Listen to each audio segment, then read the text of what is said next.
Dari pemerintah sudah mengeluarkan surat edaran penekanan kepada seluruh masyarakat Kota Cimahi agar memilah sampah dari rumah. Dari rumah. Ya memang programnya adalah program Bapak Presiden Republik Indonesia Pak Prabowo Subianto.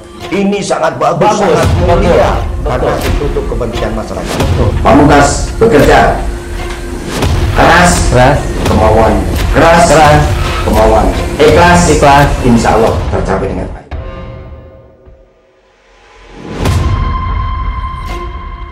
Kembali lagi bersama kami di podcast IJTI, Ikatan Jurnalis Televisi Indonesia. Tentu tadi di sebelumnya kita semangat bertanya kepada Pak Wali ya, Pak Wali ya. Yeah. Ini ada beberapa pertanyaan yang lebih menukik Pak Wali dari teman-teman televisi dan tentunya masyarakat. Yeah. Mau bertanya nih Pak, ini kan sampah kemarin tuh kita ke Sarimukti Pak. Yeah. Ada tonase yang memang sudah penuh. Yeah. Termasuk berdampak kepada pengiriman di wilayah Bandung Raya, salah satunya di Cimahi. Ya. Gimana sih Pak tanggapannya Pak?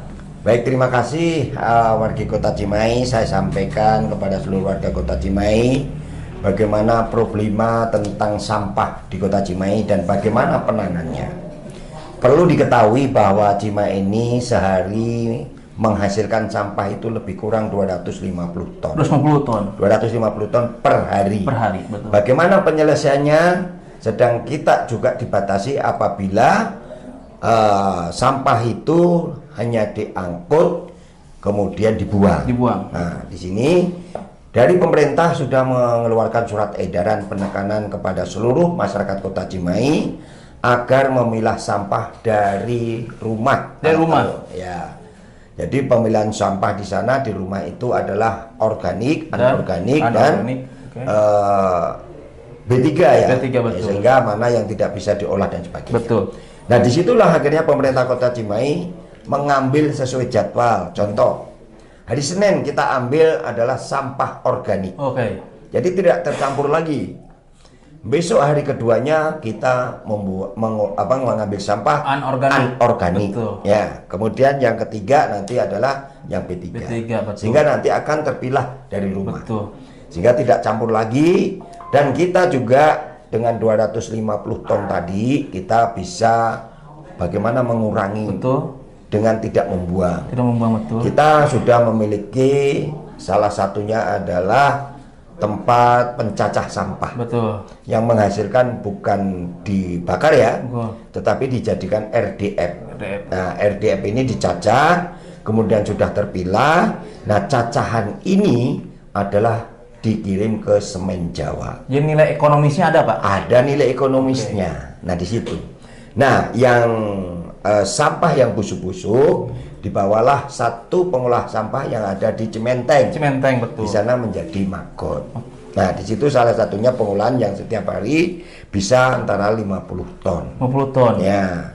Kemudian juga tiap-tiap warga sekarang juga ada yang mengurangi sampah seperti itu.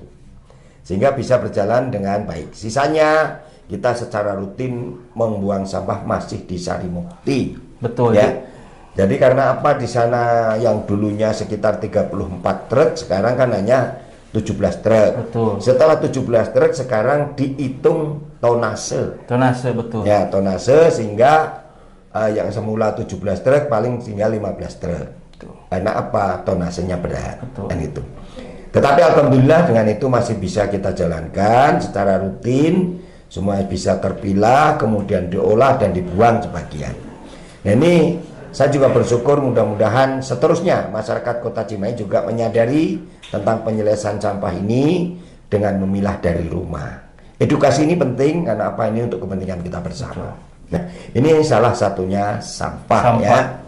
Karena apa, kita mau mengolah sampah dengan insinerator. Betul. Sesuai peraturan dari menteri kan tidak boleh. Betul. Karena ini asapnya kan berbahaya. Betul. Akhirnya gunakanlah pilah sampah. Mengganggu lingkungan ya Pak. Mengganggu lingkungan. Kita lakukan, kita ikuti petunjuk dari pemerintah pusat. Ya, kita semuanya harus loyal dan taat terhadap aturan itu. Dan masyarakat juga diedukasi sendiri sama Pemkot ya Pak? Setiap saat kita edukasi melalui kecamatan, kelurahan, dan bahkan tokoh-tokoh masyarakat kita berikan edukasi agar kita menyadari bersama bagaimana memilah sampah dari rumah sehingga diambil itu semuanya bisa terarah dengan baik, tidak tercampur lagi. Nah, kemudian yang selanjutnya mudah-mudahan ya sampah bisa teratasi ya Kota Cimahi ini, mana yang dibuang, mana yang jadi RDF, dan mana yang harus diolah menjadi mangkok. Betul. Itu. Bahkan itu tadi sampah juga menjadi salah satu permasalahan ya Pak di Bandung Raya betul. ini. Terlebih juga kan memang pemerintah itu memberikan solusi ya Pak ya, di setiap permasalahan yang ada di lingkungannya masyarakat. Nah ini Pak, kemarin belakangan ini ada permasalahan terkait MBG Pak. Di tetangga sebelah kita di Bandung Barat kan sampai ada yang ribuan keracunan sampai KLB ya Pak. Nah di Cimahi sendiri melihat fenomena ini seperti apa Pak MBG Pak? Ya alhamdulillah menurut saya kemarin begini, setelah ada kejadian beberapa tempat. Ya memang programnya adalah program Bapak Presiden Republik Indonesia Pak Prabowo Subianto. Ini sangat bagus, sangat mulia, karena itu untuk kepentingan masyarakat. Dan dirasakan oleh masyarakat semuanya. Terus ini mencerdaskan anak bangsa Pak. Betul. Jadi dengan adanya itulah anak-anak juga terdidik, terlatih, disiapkan untuk menjadi anak generasi muda di tahun 45 nanti Indonesia Mas. Mungkin semuanya suatu perencanaan, suatu kegiatan pasti ada kendala. Ya, ada apa kendalanya, bagaimana cara mengatasi kan pasti ada. Sehingga suatu kegiatan pasti ada kendala. Kendalanya apa? Ya mungkin terjadinya itu. Itulah sebagai bahan evaluasi. Jadi kalau sudah ada kendala itu berarti bagaimana mengatasi, berarti bahan evaluasi. Kan gitu ya. Bukan dihakimi itu wah nggak benar, bukan. Evaluasi dan menghasilkan solusi. Bagaimana kendala ke depan lebih baik. Jangan sampai memponis wah ini salah, nggak usah. Karena apa? Itu program yang bagus, yang baik. Kendala, halangan di jalan pasti ada. Sedikit panenya masih ada. Yaitu salah satunya mungkin kalau contoh di TNI aja lah. Dalam pelaksanaan kegiatan operasi begini pasti ada kendala. Apa kendalanya? Ini. Kemungkinan akan terjadi seperti ini. Di pemetaan ya Pak? Iya, dipetakan, dianalisa. Mungkin yang akan terjadi. Bagaimana cara mengatasi? Kendalanya apa? Kendala ini, oh cara mengatasi gini. Sehingga ada solusi. Nah seperti ini makanya kemarin langkah pemerintah Kota Cimahi. Yang mana pada saat itu kita memang belum tahu berapa jumlah SPPG yang ada di Kota Cimahi. Ya, karena pada saat itu memang belum ada komunikasi yang sangat dalam, tetapi ada surat dari Kementerian Kesehatan bahwa pemerintah daerah harus turut serta mengawasi terhadap pelaksanaannya SPPG. Akhirnya kami ngambil langkah. Kami beserta Forkopimda, baik itu wali kota, wakil wali kota, ketua DPRD, Bukajari, Pak Dandim, Pak Kapolres, dan Kepala Pengadilan Bandung hadir semua, dan kita menghadirkan semua yayasan yang menangani tentang SPPG, termasuk SPPG-nya dan BGN yang ada di koordinator BGN ya, yang ada di Kota Cimahi. Alhamdulillah rapat koordinasi bagaimana mencari jalan yang terbaik, solusi yang terbaik. Nah, yang perlu saya tekankan kepada seluruh SPPG, selalu komunikasi dengan pemerintah Kota Cimahi, yang mana pemerintah Kota Cimahi itu bukan akan mengganggu, tetapi akan mensupport, membantu, mendukung pemerintah pusat, yang mana ini tugas yang mulia, sehingga kita mendukung, baik bidang kesehatannya, kebersihan, pantannya, dan sebagainya kita turunkan. Nah, di situ bagaimana SPPG kita bisa mengolah agar tidak terjadi lagi, makanya ditarik. Waktu harus kita manage. Kapan waktu kita memasak? Kapan waktu kita akan mengepak? Kapan waktu kita akan dorong? Dan kapan waktu kita akan makan? Nah, sehingga kita tarik 6 jam sebelum pembagian makan. Sehingga nanti 6 jam sebelum pembagian makan itu mulai diolah. Jangan terlalu jauh, kalau terlalu jauh nanti kan riskan. Nanti kan kadaluarsa. Betul. 6 jam sebelumnya kita mulai masak. Contoh, akan dibagikan kepada siswa jam 9. Saya tekankan dengan SPPG jam 3 pagi baru mulai masak. Nah, bagaimana penyiapan dari sore? Silakan penyiapan boleh, tapi memasaknya di jam 3. Kemudian jam berapa setelah agak dingin pengepakan. Dihitung pengepakan ke jam berapa harus kita dorong. Jangan sampai lama dipak tertutup nanti akan bau. Nah, itu salah satunya teknis.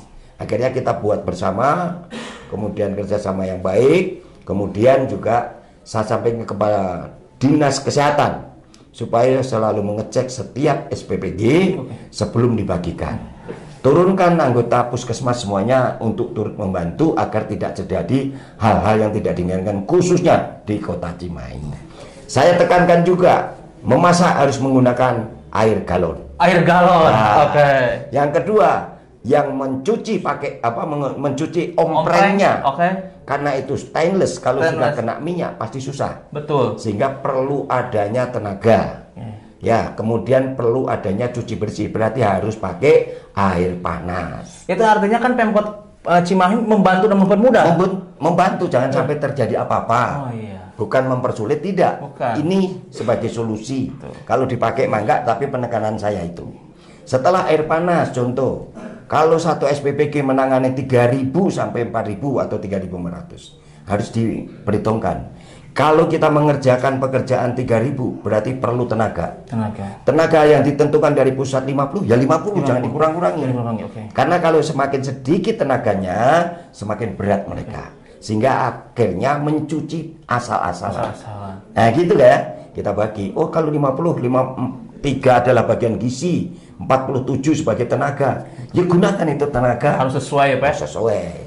Bahkan itu kan tadi juga ada nilai apa ekonomisnya Pak ya? Jadi pengangguran terbantu dengan program MBG itu ya Pak ya? Wah sangat besar. Sangat besar ya Pak ya?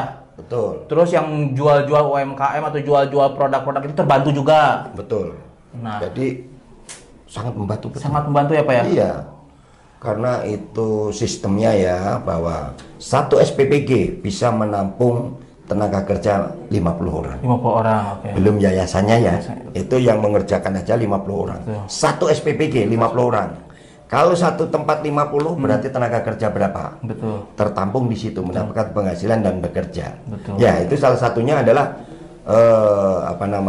jadi sirkulasi ini benar-benar ekosistemnya berjalan. Artinya kan roda perekonomian di Cimahi juga terbangun ya Pak ya? Terbangun. Nah, jika tadi berbicara tentang roda perekonomian Pak di Cimahi kan dengan penduduk yang besar, skalanya besar, di tengah efisiensi ini pemerintah nih Pak, termasuk dari pusat harus mengefisiensikan ke daerah, apa sih Pak sumber pendapatan atau misalnya di pajak atau apa gitu dari pemerintah untuk mengefisiensikan roda ekonomi ini Pak? Ya. Atau pajak yang dikelola dari pemerintah untuk jawaban dari efisiensi ini Pak? Ya. Ya kan tidak semua harus karena efisiensi semua tidak jalan kan Pak? Oh iya. Harus jalan kan? Walaupun itu sudah petunjuk dari atas seperti ini kebijakannya, kita harus mampu dan bagaimana mencari solusi yang terbaik. Nah, itu. Program harus berjalan. Nah, itu. Nah, makanya kita harus kita tengok ke belakang. Tengok ke belakang apa tuh yang harus bisa kita manfaatkan. Nah, itu Pak. Kan program harus berjalan tetapi tidak merugikan ASN. Betul. Dan tidak merugikan masyarakat. Betul. Bagaimana caranya? Ya anggaran yang sudah dibuat oleh pemerintah Kota Cimahi salah satunya ya, tanpa merugikan atau memotong tunjangan mereka. Haknya mereka jangan dipotong karena itu hak ASN. Betul. Nah, di situ akhirnya kita evaluasi program kita yang masih bisa kita ambil, yang itu tidak bermanfaat, outcome-nya kurang bagus kepada masyarakat, kita ambil. Ambil itu dalam arti dialihkan untuk dialihkan untuk pekerjaan, dipangkas sehingga anggarannya untuk menutupi anggaran. Wih, mantap. Kan gitu ya. Jadi lebih efisien. Contoh, Cimahi saya tekankan kemarin, perjalanan dinas yang kurang perlu terlalu sering keluar Jawa Barat. Hilangkan. Nah kan gitu. Setahun cukup sekali umpamanya. Cukup sekali setahun. Ke Jogja mungkin cukup sekali. Tapi alhamdulillah sampai sekarang belum ada yang dinas-dinas luar. Kecuali kita ada undangan. Itu hadir. Ya, itu salah satu adalah penghematan terhadap kegiatan kunjungan kerja. Termasuk dinas luar Bapak dan kunjungan. Termasuk saya, kalau ada undangan saja kita datang. Betul. Kalau tidak ada undangan di sini saja. Lebih baik di sini. Iya, urus di dalam. Luar biasa. Yang ketiga juga bagaimana sih makan minum. Betul. Yang selama ini seperti kita harus kencangkan ikat pinggang. Kalau rapat-rapat intern cukup air putih, tidak usah pakai apa-apa. Serius Pak? Serius.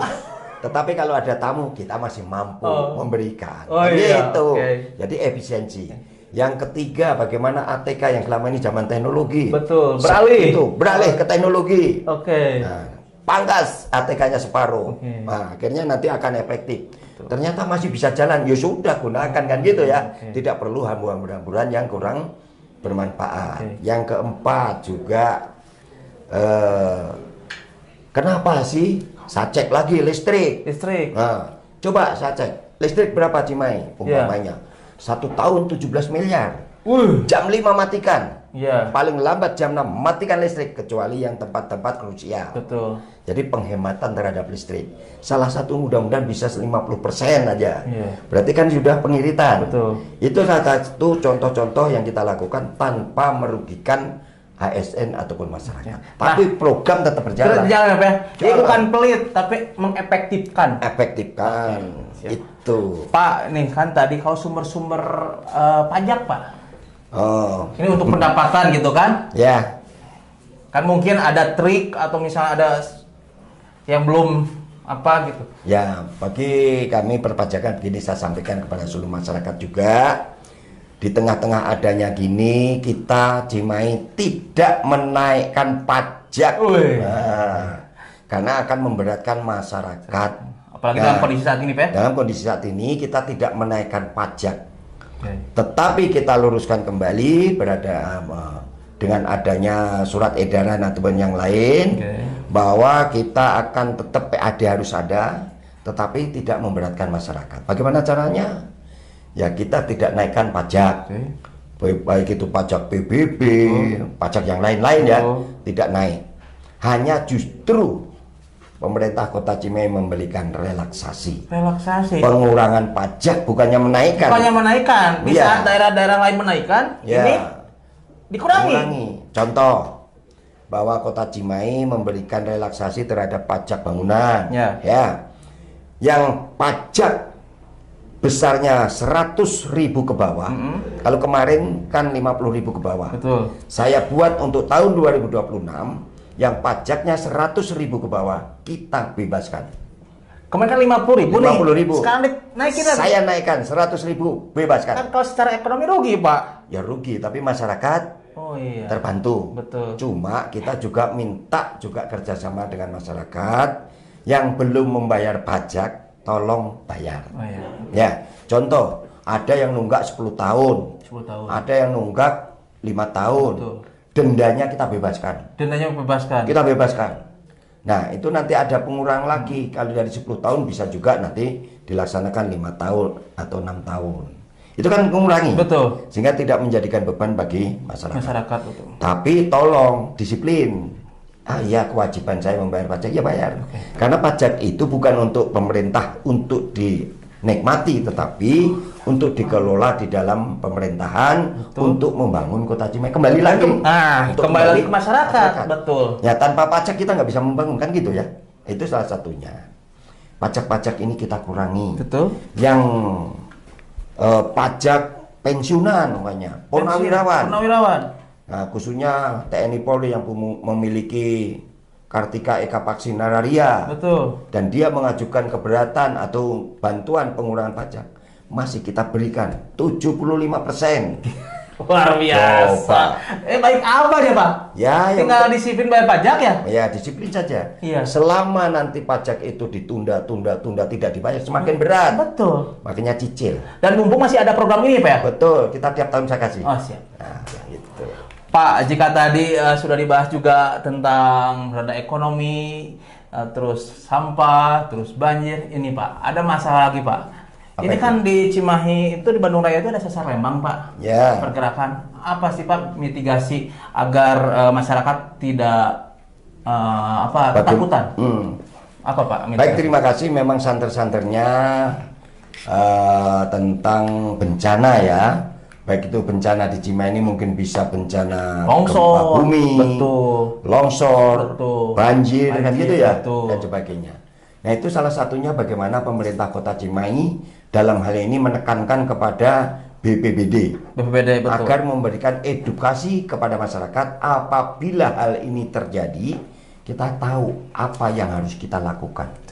Sehingga kita berikan kesempatan kepada BPBD adakan kegiatan edukasi dan praktek di lapangan. Betul.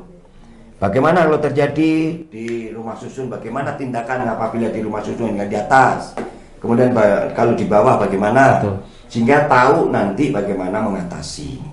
Kalau terjadi dari rumah susun, bagaimana turunnya, lewat mana evakuasi, jalur evakuasi, kemudian bagaimana mengatasinya, ya, termasuk juga yang di bawah.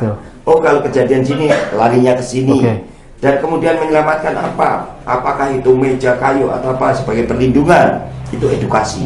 Sehingga nanti masyarakat apabila terjadi itu, dan mudah-mudahan tidak ya.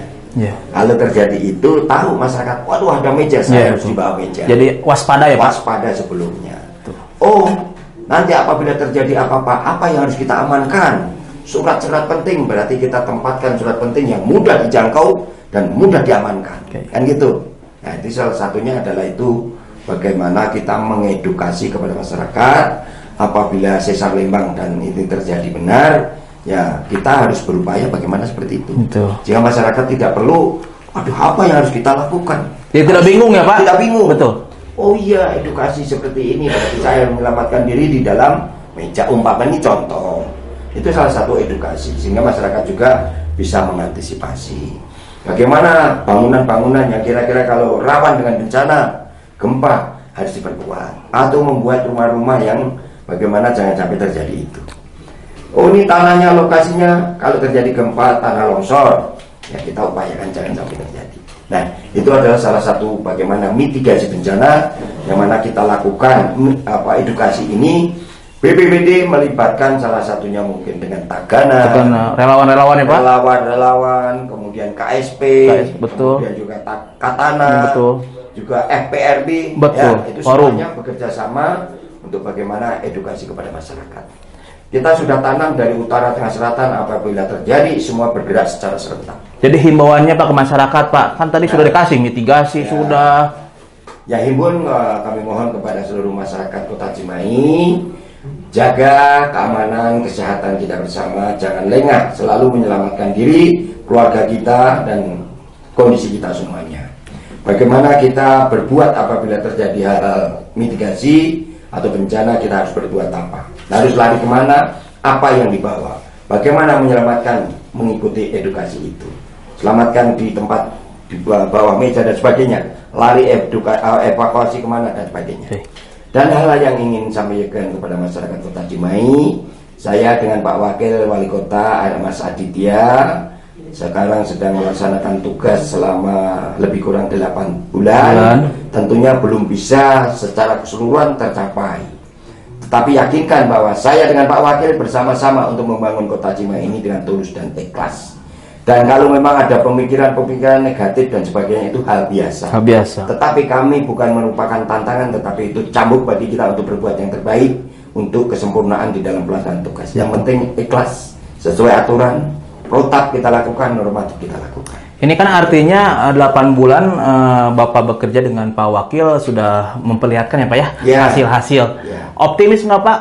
Ada tersisa 4 tahun, 4 bulan ke depan. Apa yang Bapak dan masyarakat Cimahi harapkan bisa terlaksana? Saya yakin.